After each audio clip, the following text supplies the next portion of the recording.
Selamat siang sahabat Jawa Timur, jumpa kembali bersama saya Tika Hamzar di Jatim News Today, breaking news update COVID-19 yang disiarkan serentak bersama Asosiasi Lembaga Penyiaran Publik Lokal Jawa Timur. Bersama Suara Sidoarjo, Persada Kabupaten Blitar, Pradia Suara Tuban, Ralita Pamekasan, Mahardika Kota Blitar, Ersal Nganjuk, Suara Gresik, Suara Madiun, Malawapati Bojonegoro, dan RGR FM Tulungagung. Rangkuman kabar update penanganan COVID-19 untuk regional Jawa Timur segera sahabat simak dalam update COVID-19. Ya, sahabat Jawa Timur, untuk edisi hari ini di hari Jumat ya 9 Oktober 2020 kita awali terlebih dahulu untuk mengupdate kabar dari Sidoarjo bersama Karina Putri dari Suara Sidoarjo. Denda pelanggar protokol kesehatan di Sidoarjo mencapai 155 juta rupiah. Selengkapnya bersama Karin. Silakan Karin. Iya baik, terima kasih Tika dan juga seluruh pendengar yang ada di Jawa Timur. Kejaksaan Negeri Sidoarjo mencatat jumlah pelanggar protokol kesehatan selama 3 pekan terakhir mencapai 1.000 lebih perkara. Sementara denda yang dikumpulkan mencapai sekitar 155 juta rupiah. Ridwan Dermawan, Jaksa Kejari Sidoarjo, mengatakan bahwa Kejari Sidoarjo konsisten mengambil peran konstruktif dan proporsional dalam memperketat protokol kesehatan, terutama mendukung operasi justisi di Kabupaten Sidoarjo. Ridwan juga menambahkan, protokol kesehatan harus dilaksanakan dengan baik, mengingat kasus COVID-19 mudah menyebar dan bisa menimpa siapapun. Operasi justisi yang digelar sejak pertengahan September lalu ini tidak hanya melibatkan jajaran kepolisian, melainkan kejaksaan dan pengadilan negeri Sidoarjo. Seperti yang kita tahu, dalam operasi tersebut, para pelanggar protokol kesehatan langsung dilakukan sidang di tempat. Ahmad Zaini, pelaksana harian Bupati Sidoarjo, menyatakan denda bagi pelanggar protokol kesehatan nantinya akan dimasukkan ke kas daerah.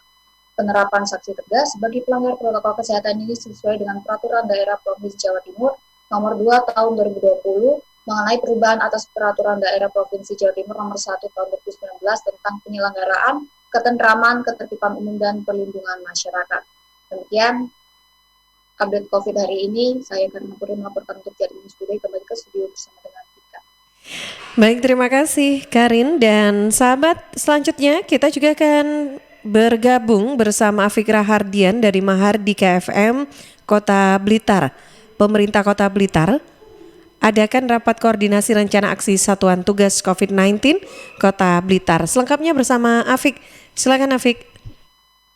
Ya, baik pendengar LPPL dimanapun Anda berada, Rabu 7 Oktober 2020, pemerintah Kota Blitar mengadakan rapat koordinasi rencana aksi Satuan Tugas COVID-19 di ruang Sasana Praja Kantor Wali Kota Blitar. Rapat ini bagian dari upaya Satgas COVID-19 Kota Blitar untuk menekan penyebaran COVID-19 di Kota Blitar.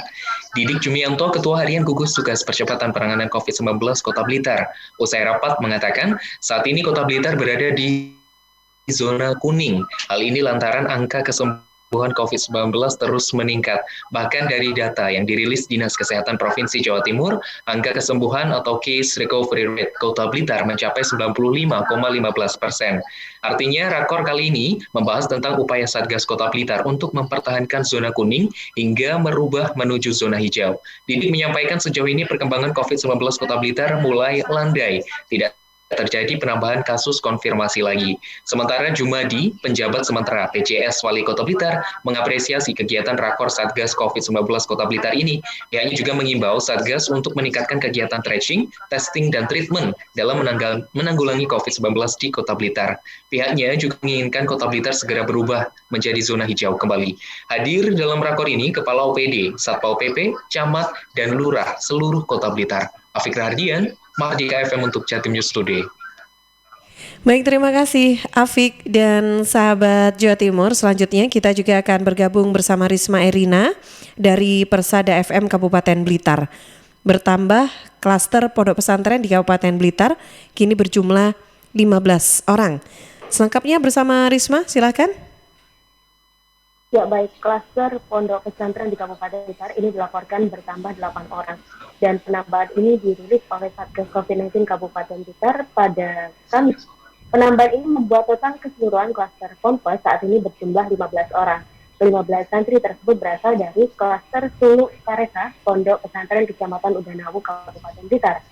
Juru bicara Satgas COVID-19 Kabupaten Blitar, Krismayuti mengatakan, pasien tambahan ini pernah kontak erat dengan pasien positif sebelumnya. Selain santri pondok, COVID juga rapid test 142 orang dari luar kontak dan hasilnya sebanyak 12 orang reaktif. Diberitakan sebelumnya kasus positif COVID-19 di Kabupaten Blitar ini kembali bertambah setelah klaster perkantoran. Kali ini muncul klaster pondok pesantren. Ditemukannya klaster santri berawal dari adanya satu santri yang mengalami gejala mengarah ke COVID, dan santri tersebut merupakan warga Kecamatan Wonodadi dan baru pulang dari ponpes di Kecamatan Udanawu. Untuk memastikan kondisi kesehatannya, santri itu kemudian melakukan swab test dan hasilnya yang bersangkutan positif terkonfirmasi COVID-19.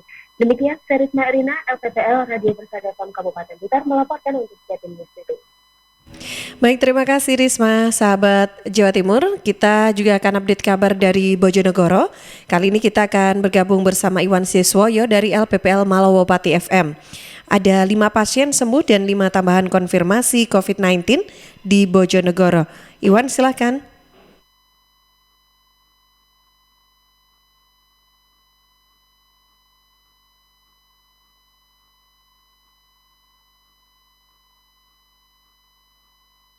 Ya, sahabat pasien COVID-19 di Kabupaten Bojonegoro, pada Kamis 8 Oktober 2020 kemarin, ada 5 orang dinyatakan sembuh. Di sisi lain, tambahan kasus baru juga bertambah 5 orang. Rincian kasus tersebut berasal dari Kecamatan Bojonegoro 2 orang, Kecamatan Kepoh Baru 1 orang, Kecamatan Kapas 1 orang, dan Kecamatan Dander 1 orang, sehingga kasus konfirmasi positif 42 orang. Dari sejak awal sampai dengan hari ini, untuk konfirmasi positif kumulatif sebanyak 468 orang, meliputi aktif atau dirawat saat ini 42 orang, sembuh 377 orang, dan meninggal dunia 49 orang.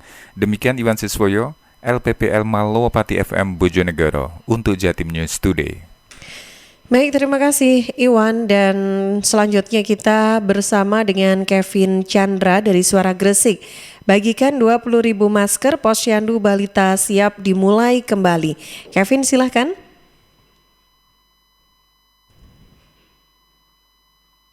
Ketua Tim Penggerak PKK Kabupaten Gresik Maria Ulfa Sambari membagikan 20.000 masker melalui TP PKK Kecamatan. Masker tersebut diserah terimakan melalui para Ketua TP PKK Kecamatan se-Kabupaten Gresik di Pendopo Bupati Gresik saat acara sosialisasi Pilkada. Maria Ulfa mengatakan bahwa masker tersebut sumbangan dari Satgas COVID-19 Kabupaten Gresik yang berasal dari berbagai pihak. Beliau juga mengatakan sesuai dengan petunjuk Provinsi Jawa Timur, Posyandu untuk balita dilaksanakan dengan adaptasi kebiasaan baru. Sedangkan posyandu untuk manula ditunda mengingat resiko COVID-19 terlalu tinggi. Pelaksanaan posyandu akan dilaksanakan dengan cara door to door atau diadakan di ruang terbuka dengan tetap menegakkan protokol kesehatan secara ketat. Harapannya agar program PKK di Kabupaten Gresik tetap bisa berjalan meskipun di tengah pandemi COVID-19. Sahabat, untuk update COVID-19 Kabupaten Gresik hari ini kesembuhan semakin tinggi, meningkat sebanyak 11 orang. Lalu untuk kasus suspek sendiri sebanyak 27 orang, kemudian probable sebanyak 16 orang dengan meninggal sebanyak 127 orang. Untuk tambahan kasus COVID-19 Kabupaten Gresik ada 13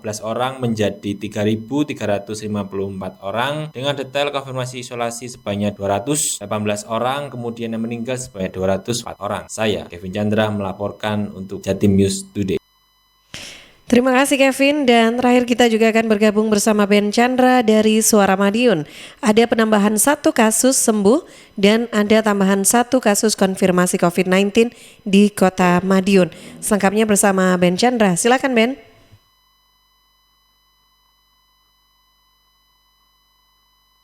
Sahabat Jatim News Today, terdapat penambahan 1 kasus sembuh dan tambahan 1 kasus konfirmasi COVID-19 di Kota Madiun. 1 kasus sembuh datang dari nomor 124 berinisial BP, 42 tahun, berjenis kelamin laki-laki, warga Kelurahan Ngegong. BP terkonfirmasi COVID-19 pada 29 September yang lalu. Sedangkan kasus konfirmasi nomor 140 berinisial AW, 44 tahun, berjenis kelamin perempuan, warga Kelurahan Winongo. AW melakukan pengobatan pengobatan di rumah sakit pada awal bulan yang lalu dan direncanakan untuk dilakukan operasi. Rapid test dilakukan sebagai salah satu prosedur awal praoperasi dengan hasil reaktif. Swab test dilakukan dan AW terkonfirmasi positif COVID-19.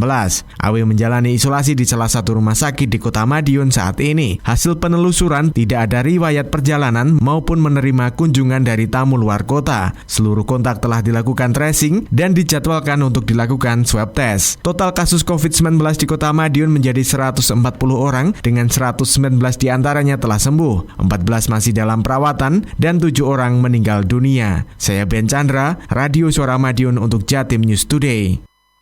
Terima kasih Ben, dan informasi yang disampaikan oleh Ben Chandra sebagai info terakhir yang bisa kami updatekan untuk Anda semua sahabat Jawa Timur di program Breaking News Update COVID-19 Jatim News Today yang juga disiarkan bersama Asosiasi Lembaga Penyiaran Publik Lokal Jawa Timur, serentak disiarkan di Suara Sidoarjo, Persada Kabupaten Blitar, Pradia Suara Tuban, Ralita Pamekasan, Mahardika Kota Blitar, Ersal Nganjuk, Suara Gresik, Suara Madiun, Malowopati Bojonegoro, dan RGR FM Tulungagung. Anda bisa ikuti setiap Senin sampai Sabtu jam 11:05 waktu Indonesia Barat. Saya Tika Hamzar dari Suara Sidoarjo, pamit dulu undur diri. Sampai jumpa dan selamat siang.